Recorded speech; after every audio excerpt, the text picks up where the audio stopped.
My name is Melissa Saunders and I attend the Billericay School. For my AES Media Studies coursework, I was required to create a 2 to 3 minute opening sequence for a genre of my choice.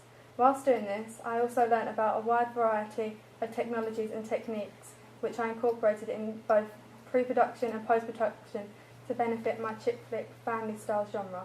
In order to gain a basic understanding and experience of how to film and edit, I created a preliminary task which had to contain techniques such as match on action, shot reverse shot, and comply with the 180-degree rule. I used match on action to show a character walking through the door.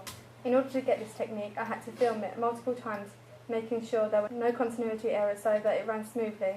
The shot reverse shot technique was featured within a scene of dialogue to show the character's reaction, and the 180-degree rule made it easier to understand the conversation for the audience. I then edited my piece on the school's Apple iMac using the Final Cut Express software. Then I presented my task to the class and to gain feedback and help me with my final task. For example, I must assess the lighting and location before filming. I must make sure the duration of the shots are long enough to avoid being tennis ball style and to make sure that the composition of these shots show necessary mise-en-scène.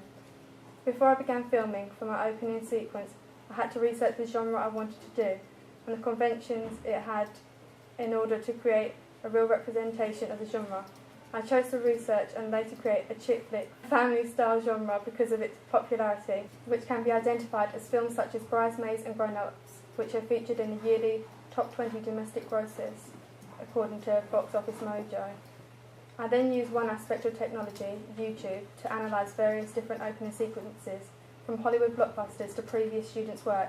By doing this, I could evaluate the positive and negative aspects of their work, which would help me decide which cinema elements I should incorporate into my work and which I should avoid.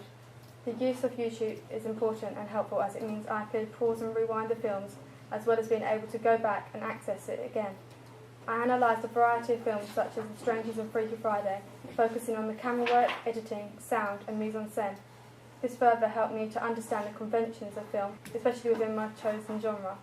I also researched conventions of representation within similar films, such as the characters, location and narrative on Google and by watching video clips on YouTube in order to gain representation as close to reality as possible.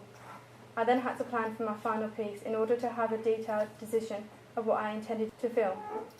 First, I created a mood board using Google to get the images and Photoshop CS3 to edit and combine the images together. This helped me to gain an idea of the themes within the film, as well as learning further techniques on Photoshop, such as layering the image to create a collage effect. I also wrote a simple script, devised a shot list, and my storyboards so that I knew what I wanted to shoot when I was filming. I then used a Lumix DMC TZ19 digital camera to take photos of my location and characters. For the production of my film, I borrowed a friend's camera, Panasonic DMC FZ38 camera.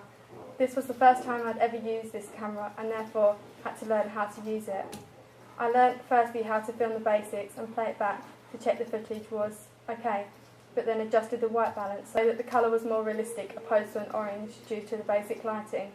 I also used my friend's tripod to stabilise the camera when I was filming so that the footage did not appear shaky and handheld. I then used the school's iMac to access the software Final Cut Express to edit my film.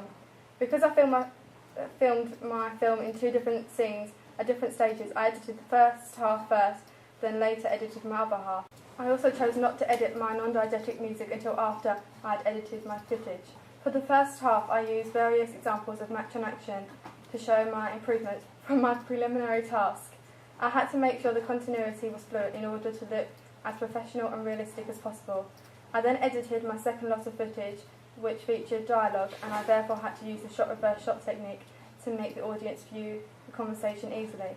All my edits were straight cuts because this was the conventional cut for the family chick flick genre. However, at one point there is a black screen to show a change of location to the audience. I then used my friend's cover of the Cars Best Friends Girl made on Logic Pro, which he emailed in an attachment to me so that I could then import into my Final Cut Express project. I then added this into my sequence while the screen was still black to create anticipation.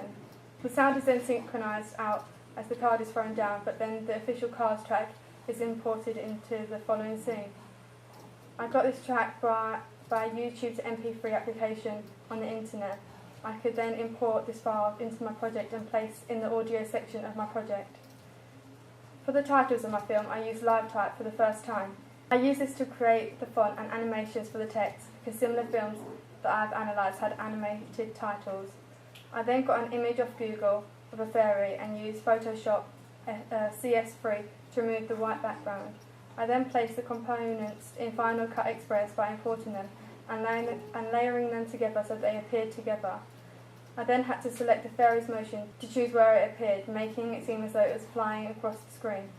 For my second titles, I chose to keep it simple by, again, using LiveType to get the font and animation and importing them into Final Cut Express. I also used Sounddogs to get the whoosh sound and then a smashing sound to fit my Smashing Pictures title. I downloaded the file as the MP3 file and imported it into my project on Final Cut. I then made my film viewable to others using Tumblr and YouTube. This is an example of the democracy of filmmaking in today's society, meaning that anybody can make films if they wish to. The use of this convergence also means that I can exhibit my films and be able to get people's opinions and reviews on my work, so that I would be able to use it as guidance for improvements in the future. In conclusion, I have increased my knowledge of media technology in both the production, editing and exhibiting in films. I have learned about specific skills of certain software and camera, such as adjusting the effects on the camera and importing sound into Final Cut Express and then quieting and increasing the sound at specific moments, along with converging LiveType text with Final Cut Express. The use of convergence is significant within the technological side of media, as it makes all the different forms of technology, from filming to exhibiting, compatible and work together. The democracy of filmmaking also means that anybody has the ability to make a film if they can access the technology and software. However, they require the knowledge and skill for it to be successful.